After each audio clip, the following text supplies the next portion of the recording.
ဂျုံးဟာကောင်းကင်တမန်တစ်ပါးကိုခေါ်ဖို့လက်နှစ်ဖက်ကိုစုပ်ကင်ပြီးဆူတောင်းလိုက်တယ်ဒါပေမဲ့နောက်တစ်စက္ကန့်အတွင်းမှာပဲမြေပြင်ပေါ်ကိုပြင်းပြင်းထန်ထန်လွှင့်စင်ကျသွားခဲ့တယ်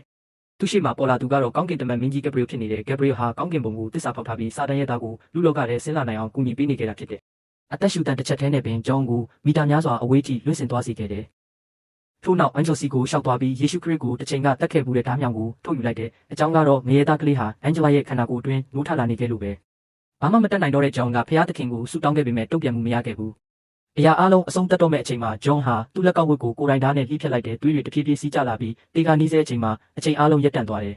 ။ကျောင်းရဲ့ရှေ့မှာပေါ်လာသူကတော့ငရဲဘရင်စာတန်ကိုယ်တိုင်ဖြစ်နေတယ်။စာတန်ကဂျွန်ရဲ့ဝိညာဉ်ကိုကိုယ်တိုင်ခေါ်သွားခြင်းပြီးသူနဲ့ငရဲမှာပျော်စရာလေးတွေလုပ်မယ်လို့တောင်ပြောခဲ့တယ်။ဒါပေမဲ့ငရဲကိုသွားနေစဉ်ဂျွန်က secret တလိပ်မိညှိပြီးစာတန်ရဲ့သားဟာငရဲကနေလွတ်မြောက်ဖို့ကြိုးစားနေတယ်လို့ပြောလိုက်တယ်။အစပိုင်းမှာစာတန်ကအချိန်ဆွဲနေတာလို့ထင်ခဲ့ပေမဲ့ဂျွန်ရဲ့အလေးနဲ့ထားတဲ့မျက်နှာကိုမြင်ပြီးအမှန်ဖြစ်နေကြောင်းသိလိုက်တယ်။နောက်တစ်ခဏမှာမှန်တကားတွေပောက်ကွဲသွားပြီးစာတန်ရဲ့အယုံကြည်ရဆုံးကြီးကိုဂက်ဘရီယယ်ကသူ့သားကိုငရဲကနေလွတ်မြောက်အောင်ကူညီပေးနေတာကိုမြင်လိုက်ရတယ်။ဒေါသထွက်နေတဲ့စာတန်ကအန်ဂျလာကိုဘေးသို့တွန်းဖယ်လိုက်ပြီးအချိန်ကိုပုံမှန်အတိုင်းပြန်လဲစေတဲ့ထို့နောက်သူ့သားကိုငရဲထဲပြန်ပို့ပြီးဂက်ဘရီယယ်ရဲ့အတောင်ပံတွေကိုငရဲမီးနဲ့မိရှို့ပစ်လိုက်တယ်။ကိစ္စအလုံးပြီးဆုံးသွားတဲ့နောက်စာတန်ကဂျွန်ကိုဆန္ဒတစ်ခုတောင်းခွင့်ပေးလိုက်တယ်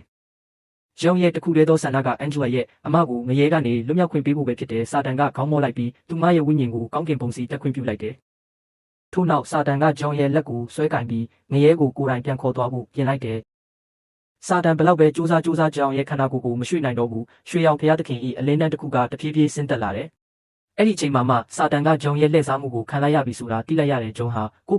ဆွလို့အနစ်နာခံခြင်းအဖြစ်စစ်မှန်တဲ့ကယ်တင်ခြင်းကိုရရှိခဲ့ပြီးသူ့ဝိညာဉ်ကကောင်းကင်ဘုံစီတက်ရောက်တော့မှာဖြစ်တယ်။မထွက်ခွာခင်ဂျွန်ကစာတန်ကိုဖော်ယူတဲ့လက်ဟန်တစ်ခုတောင်ပြသခဲ့သေးတယ်။ဒါကစာတန်ကိုပိုပြီးဒေါသထွက်စေခဲ့တယ်။စာတန်ကရုတ်တရက်ရှိတိုးလာပြီးဂျွန်ကိုဖမ်းဆုပ်ကာသူ့လက်တွေကိုဂျုံရဲ့ခန္ဓာကိုယ်ထဲအတင်းထိုးသွင်းလိုက်တဲ့ထို့ကြောင့်ဂျွန်ဟာတေမသွားနိုင်တော့ပဲနာကျင်မှုအပြည့်နဲ့လူလောကမှာဆက်လက်အသက်ရှင်နေရတော့တယ်